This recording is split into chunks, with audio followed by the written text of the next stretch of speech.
నమస్తే, welcome to number 1 news. నేను హాసిని. విజయవాడ నగరాన్ని సురక్షిత నగరంగా తీర్చిదిద్దడమే లక్ష్యంగా పనిచేస్తున్నామని విజయవాడ నగర పోలీస్ కమిషనర్ రాజశేఖర్ బాబు అన్నారు. మంగళవారం 2025 సంవత్సరం రివ్యూ మీటింగ్ లో ఆయన మాట్లాడారు. ఆధునిక సాంకేతిక పరిజ్ఞానం ఉపయోగించి నేరాల సంఖ్య తగ్గించగలిగామని సిపి చెప్పారు. నేరం చేసిన వారు తప్పించుకోకుండా సీసీ కెమెరాలు నగరమంతా ఏర్పాటు చేశామన్నారు. నేరం చేసిన వారు ఎవరైనా చట్టానికి చిక్కాల్సిందేనని పోలీస్ కమిషనర్ రాజశేఖర్ బాబు అన్నారు.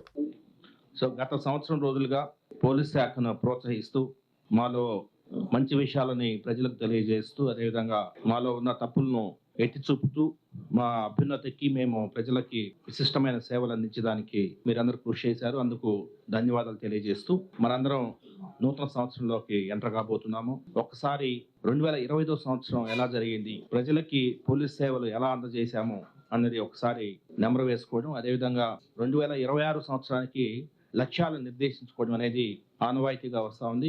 సో ఆ క్రమంలో లాస్ట్ 1 yearలో ఏం జరిగింది, మనం ఏమనుకున్నాము, ఏం జరిగింది, ప్రజలకు ఎటువంటి సేవలు అందించాము, మనం బాగు చేశామా లేదా, ఇంకేదైనా మెరుగైన సేవలు అందించాలా, మన షార్ట్ ఫాల్స్ ఎలా ఉన్నాయి, ఇవన్నీ కూడా ఒకసారి మననం చేసుకుంటూ ఈరోజు ఈ యాన్యువల్ ప్రెస్ మీట్ని నేను ప్రారంభిస్తున్నాను.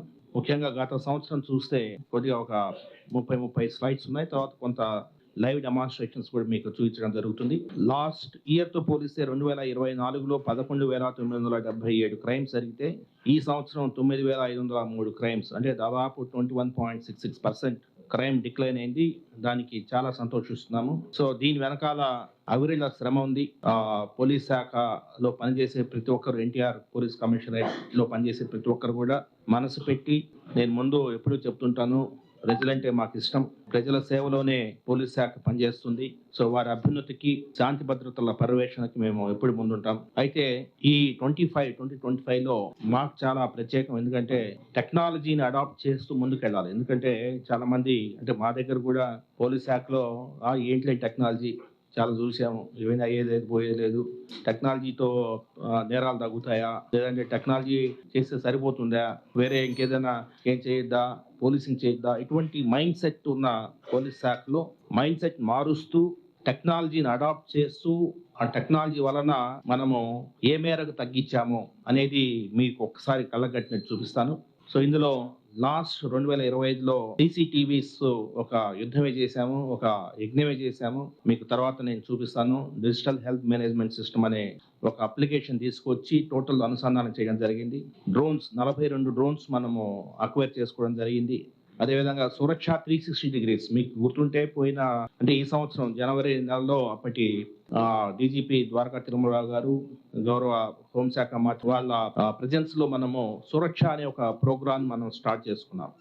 ఆ రోజు 1000 కెమెరాస్ మనము పెట్టి 1000 కెమెరాస్ విజయవాడ సిటీలో 1000 కెమెరాస్ పెట్టడం జరిగింది.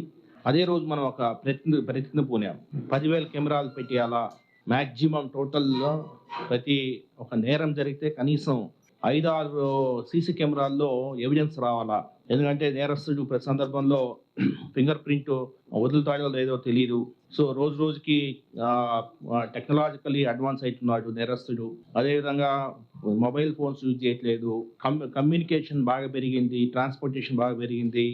ఇంటర్ స్టేట్ క్రిమినల్స్ వచ్చి విజయవాడ ఒక ఇంపార్టెంట్ జంక్షన్ కాబట్టి ఇంటర్ స్టేట్ క్రిమినల్స్ వచ్చి ఇక్కడ నేరాలు చేస్తున్నారు.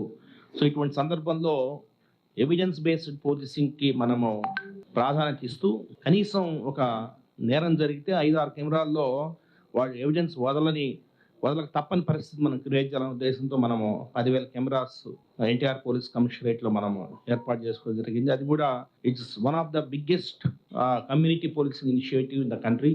నాకు తెలిసి కమ్యూనిటీని ఇన్వాల్వ్ చేస్తూ పబ్లిక్ ప్లేసెస్లో, అంటే మామూలుగా షాపింగ్ కాంప్లెక్స్లోనో లేదంటే హోటల్స్లోనో ఉంటాయి, అలా కాకుండా పబ్లిక్ ప్లేసెస్లో 10,000 కెమెరాలు పెట్టడంలో పోలీస్ శాఖ కృతకృత్యులైంది. సో దానికి సురక్షా కమిటీ సభ్యులకు, అదేవిధంగా ఎందరో మహానుభావులు, ఎందరో ఫిలాంథ్రఫిస్ట్ ఉన్నారు, వాళ్ళందరికీ కూడా నేను ధన్యవాదాలు తెలియజేస్తున్నాను. సో ఏదైతే సురక్ష ప్రోగ్రామ్ స్టార్ట్ అయిందో దాని తర్వాత ప్రతి గ్రామంలో ప్రతి టెంపుల్లో ఉండాలని డివైన్ సురక్ష అనే ఒక ప్రోగ్రామ్ తీసుకున్నాము.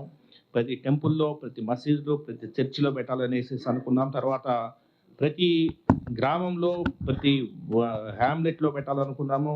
అది కూడా మనం సక్సెస్ అయ్యేసేసి మొత్తం మీద సురక్ష 360 డిగ్రీస్ అన్న ఒక ప్రోగ్రామ్తో మనము ముందుకెళ్ళాం. తర్వాత పిట్ అండ్ పేస్ యాక్ట్ పెట్టి ముఖ్యంగా గాంజా కట్టడికి మనము పదునైన వ్యూహం రచించాము. తర్వాత విరివిగా డ్రోన్స్ ఉపయోగించి క్లౌడ్ పెట్రోలింగ్ చాలా విస్తృతంగా క్లౌడ్ పెట్రోలింగ్ చేశాము.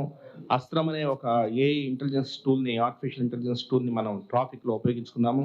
ఈ బీట్స్ ఏదైతే ఉందో అది మనం చేశాము. FRS ఫేషియల్ రికగ్నిషన్ సిస్టమ్, అదేవిధంగా digital device help manage system, ఇవన్నీ మనం చేసుకుంటూ పోవడం వల్ల క్రైమ్ తగ్గిందని చెప్పేసి నేను ఈ సందర్భంగా అందరికీ తెలియజేస్తున్నాను. మరిన్ని లేటెస్ట్ అప్డేట్స్ కోసం చూస్తూనే ఉండండి నంబర్ 1 న్యూస్. సామాన్యుడి చేతిలో సామాజిక అస్త్రం.